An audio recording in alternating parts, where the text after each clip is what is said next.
En esta oportunidad no podemos dejar de lado a esta fiesta que celebramos todos los católicos, que es la Inmaculada Concepción, en los siguientes minutos.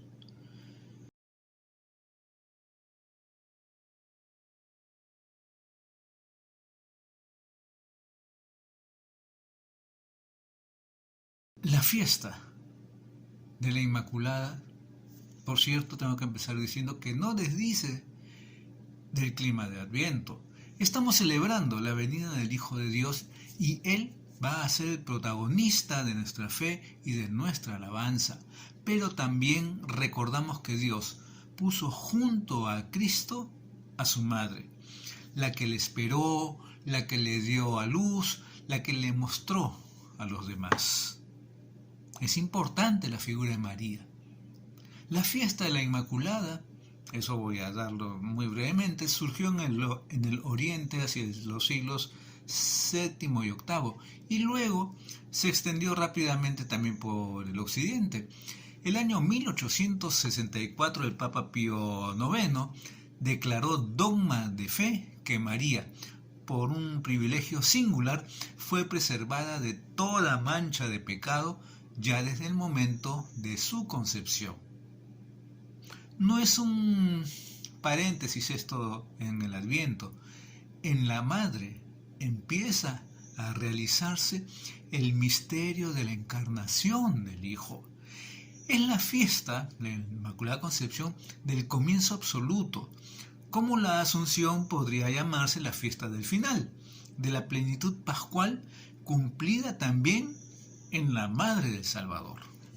En ambos casos, el comienzo y el final, María aparece como modelo y figura de lo que es el destino de toda la comunidad eclesial, de nosotros. Como dijo el Papa Pablo VI en su Maria Cultus, hoy es una fiesta en que se celebran conjuntamente la Inmaculada Concepción de María, la preparación radical a la venida del Salvador y el feliz comienzo de la Iglesia, hermosa, sin mancha ni arruga. La fiesta principal de este mes no está sino la Navidad. La novena de esta fiesta no tiene que restar ritmo al Adviento y a su auténtica novena. Hay que tomar en cuenta eso, que son los días del 17 al 24 de diciembre, la preparación inmediata de la Natividad. Pero eso no deja de lado que celebremos con gozo la fiesta de la Inmaculada Concepción. Lectura del libro del Génesis. Después que Adán comió del árbol, el Señor llamó al hombre. ¿Dónde estás? Él contestó. Oí tu ruido en el jardín, me dio miedo, porque estaba desnudo, y me escondí. El Señor le replicó. ¿Quién te informó de que estabas desnudo? ¿Es que has comido del árbol del que te prohibí comer? Adán respondió. La mujer que me diste como compañera me ofreció del fruto, y comí. El Señor dijo a la mujer. ¿Qué es lo que has hecho? Ella respondió. La serpiente me engañó, y comí. El Señor Dios dijo a la serpiente. Por haber hecho eso, serás maldita entre todo el ganado y todas las fieras del campo, te arrastrarás sobre el vientre y comerás polvo toda tu vida, establezco. Hostilidades entre ti y la mujer, entre tu estirpe y la suya, ella te herirá en la cabeza. Cuando tú la hieras en el talón. El hombre llamó a su mujer Eva, por ser la madre de todos los que viven. Palabra de Dios. El primer libro de la Biblia cuenta de un modo poético y popular el origen del mundo y de la humanidad. Lo principal que afirma es que el inicio de todo, del cosmos y de la familia humana, es iniciativa de Dios. En esta fecha leemos las consecuencias del primer pecado de la humanidad, que ha quedado herida y ha perdido el equilibrio inicial. Es expresivo el diálogo, ¿no? Adán escucha o echa la culpa a Eva, Eva a la serpiente, y la serpiente recibe de Dios el castigo de tener que arrastrarse por tierra para siempre. El Génesis interpreta como consecuencia del pecado entonces lo que sucede de negativo en la vida natural. Que el hombre tenga que ganar el pan con el sudor de su frente, que la mujer sufra dolores en el parto y que la serpiente sea un animal que se arrastra pues por la tierra. Pero Dios no cierra del todo la puerta. Ya en el momento de la primera caída anuncia la salvación. Él dice: establezco hostilidades entre ti y la mujer, entre tu descendencia y la suya. Aparece pues una mujer en el horizonte de la salvación, María, la que va a ser en verdad madre de los vivientes. ¿Por qué? Porque obedeció a Dios, no como Eva que le desobedeció. Es más, el salmo está lleno de júbilo. Canten al Señor un cántico nuevo, aclamen al Señor, tierra entera, griten, vitoreen, toquen. Es la expresión de alegría ante esta circunstancia. Lectura de la carta del apóstol San Pablo a los Efesios.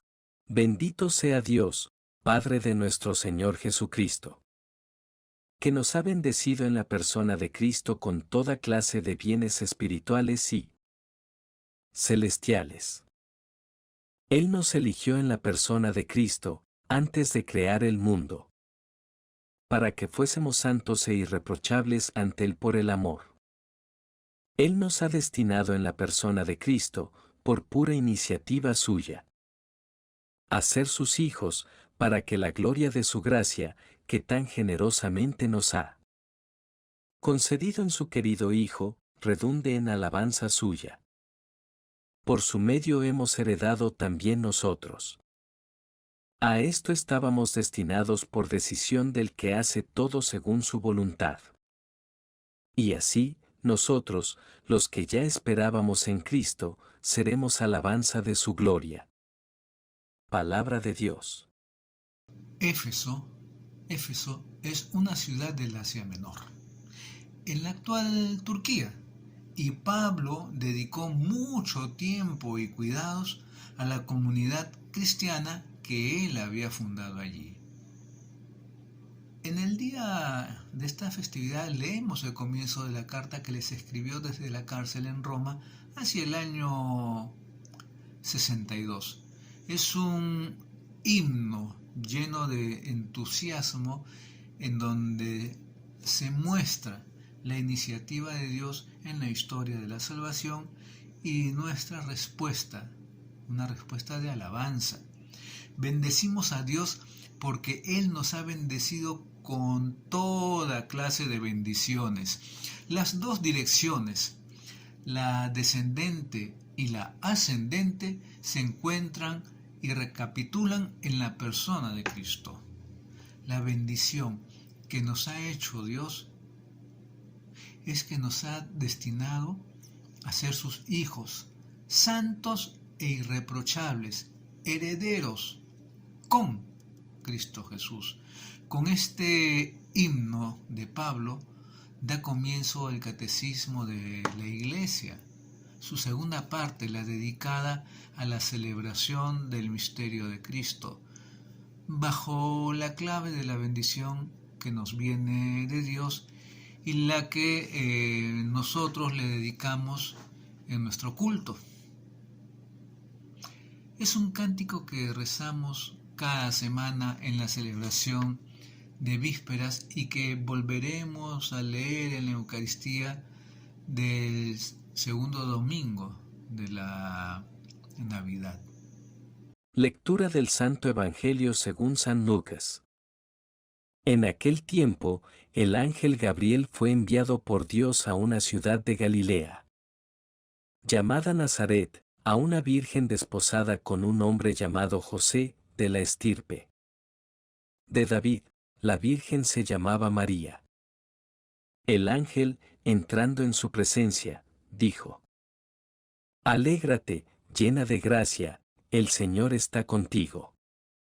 Ella se turbó ante estas palabras y se preguntaba qué saludo era aquel. El ángel le dijo: No temas, María, porque has encontrado gracia ante Dios. Concebirás en tu vientre y darás a luz un hijo, y le pondrás por nombre Jesús. Será grande, se llamará Hijo del Altísimo. El Señor Dios le dará el trono de David, su padre, reinará sobre la casa de Jacob para siempre, y su reino no tendrá fin. Y María dijo al ángel: ¿Cómo será eso, pues no conozco a varón? El ángel le contestó: El Espíritu Santo vendrá sobre ti, y la fuerza del Altísimo te cubrirá con su sombra, por eso el santo que va a nacer se llamará Hijo de Dios.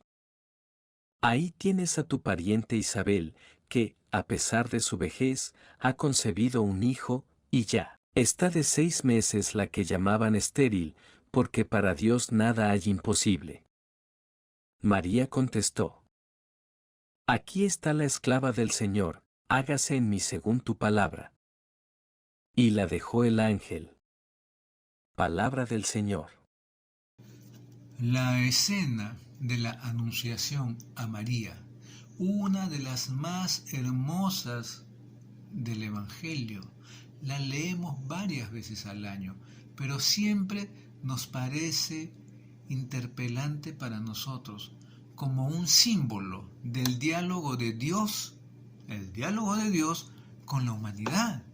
La iniciativa es de Dios, que actúa por su Espíritu y envía como Salvador a su Hijo Jesús. Esta iniciativa encuentra respuesta pues en una humilde jovencita de Israel que ha sido la elegida, la llena de gracia, y se muestra plenamente abierta a la palabra y disponible para la misión encomendada, y que así, sin saberlo ella, se convierte en la representante de todas las personas que tanto en el Antiguo Testamento como en el Nuevo han sabido responder sí a Dios. Como lo dice ella: hágase en mí según tu palabra.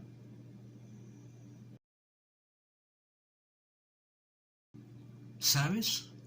Dios la eligió antes de que naciera. El Génesis nos ha dicho que desde el inicio del mundo ya pensó Dios en la mujer y en su descendencia como promesa de salvación y de perdón del primer pecado. Tras la caída el hombre no fue abandonado por Dios.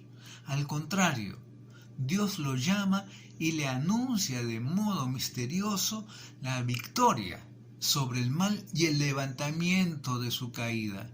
Este pasaje del Génesis ha sido llamado protoevangelio por ser el primer anuncio del Mesías Redentor. Anuncio de un combate entre la serpiente y la mujer y de la victoria final de un descendiente de ésta, como lo dice el Catecismo de la Iglesia Católica. En verdad, Dios ha hecho grandes obras en ella, como dice María en el Magnificat. En previsión de la Pascua de su Hijo, Dios llenó de gracia a la Madre. Preparaste a tu Hijo una digna morada. En previsión de la muerte de tu Hijo, la preservaste de todo pecado, dice la oración colecta en la misa. La preservaste limpia de toda mancha, se dice en las ofrendas. El pecado de que fue preservada de modo singular la Inmaculada Virgen, se dice en la oración postcomunión. preservaste a la Virgen María de toda mancha de pecado original. Purísima había de ser la Virgen que nos diera el Cordero inocente que quita el pecado del mundo. Se reza en la oración del prefacio. María es el primer fruto de la Pascua de Jesús. Pablo no la nombra cuando en su himno describe la bendición que nos ha venido de Dios y la que nosotros le elevamos como respuesta. Pero todos sabemos que si Dios nos ha bendecido con toda clase de bendiciones espirituales en Cristo, a María de Nazaret le ha alcanzado antes que a nadie la alegría mesiánica que Dios ha preparado para la humanidad. Y también que ella fue la que mejor supo bendecirle con el Magnificat desde su fe gozosa.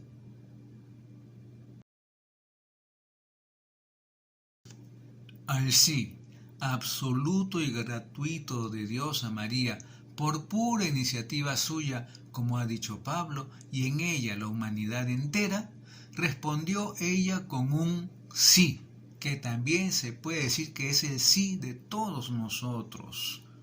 Su sí hace perfecto eco a la actitud de Cristo en su encarnación. Vengo a hacer tu voluntad.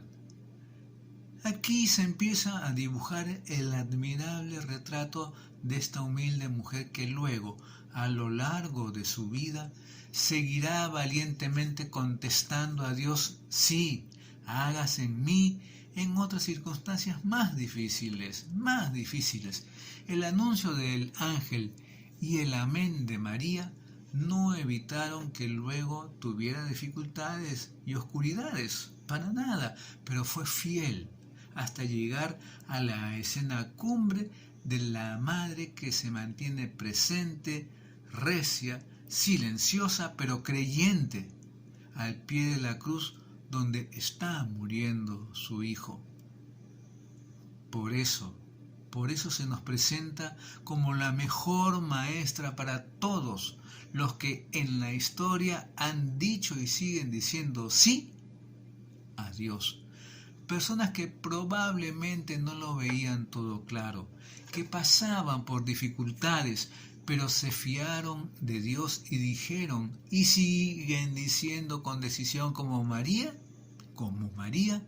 hágase en mí según tu palabra. La fiesta de la Inmaculada Concepción se puede decir que es también la fiesta de todos nosotros. Sin duda, María aparece como la primicia de toda la comunidad, la primera salvada por la Pascua de Cristo, la primera discípula de Cristo, la primera cristiana, la figura y el resumen de todo lo que la Iglesia quiere ser. Podemos decirle una vez más, tú eres la gloria de Jerusalén, tú el orgullo de nuestra raza. Incluso se puede decir que en ella encuentra motivo de alegría toda la humanidad. No somos tan malos cuando uno de nuestra raza ha sido objeto de la bendición de Dios y ha sabido responderle con esa elegancia espiritual.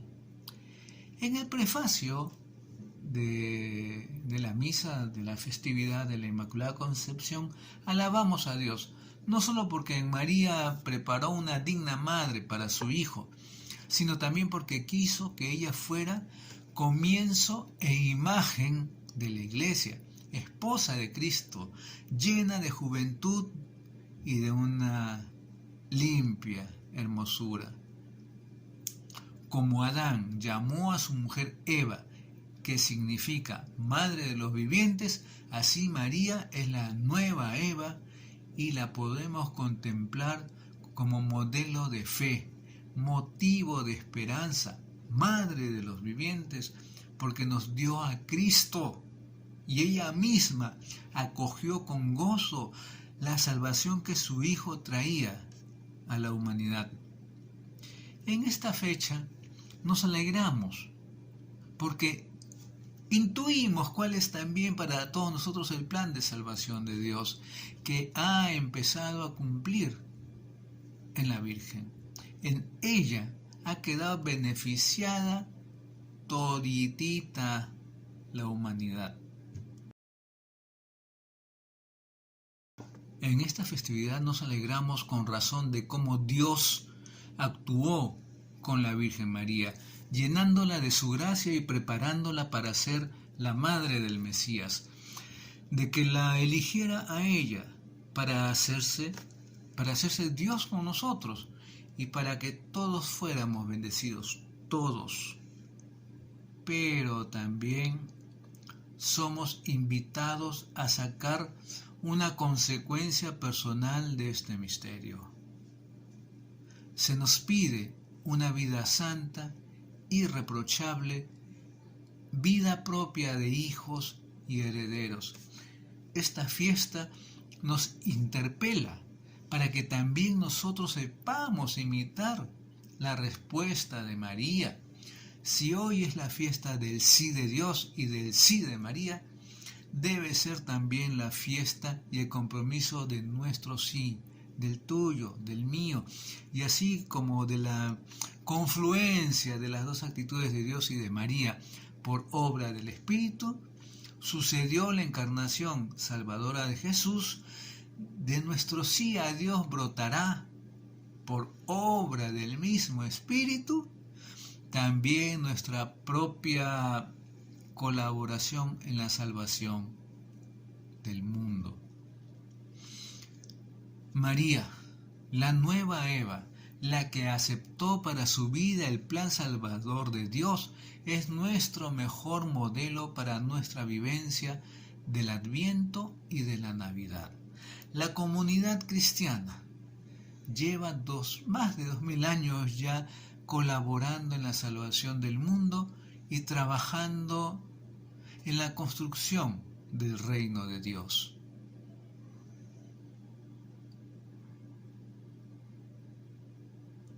Nosotros no aspiramos al privilegio de María desde el momento de la concepción, pero sí pedimos participar en la lucha contra el mal que sigue abierta en nosotros y en el mundo a pesar de la victoria radical de Cristo.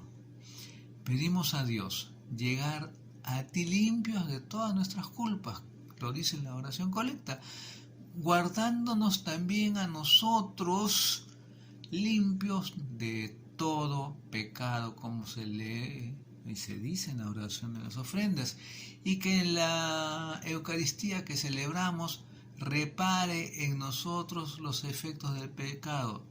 Lo leemos también en la oración poscomunión. Es fácil decir amén en el momento de la comunión. Es bastante más difícil repetir ese amén en los diversos momentos, también los momentos difíciles y oscuros de nuestra vida. Por eso, debemos tomar en consideración esta festividad de la Inmaculada Concepción. Ese sí de María, reitero, debe ser el sí de nosotros. Haciendo la voluntad de Dios, dejando nuestra vida en manos de Dios. Esto es lo que debemos hacer y lo que debemos meditar, reflexionar en esta festividad de la Inmaculada Concepción.